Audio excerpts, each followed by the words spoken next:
家人们看好了，春节期间大鱼大肉给孩子吃多了，一定要多给孩子吃山药，只需简单蒸一蒸，吃完浑身都舒服。嗨，大家好，我是小苏。首先准备上一根红黄椒，对半片开，去除辣椒籽，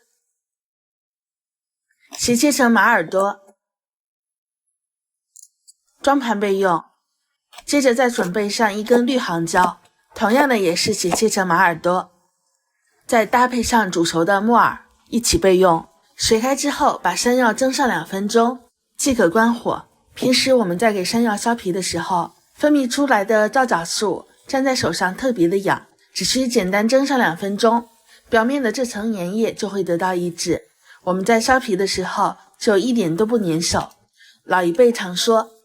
平时多给孩子吃一些白色的食物，山药中含有丰富的淀粉酶以及大量的蛋白质、氨基酸、维生素、膳食纤维，平时可以多吃一些，好处多多。烹饪的方法也是特别简单，不粘锅中加入少许的食用油，油热之后放入葱蒜，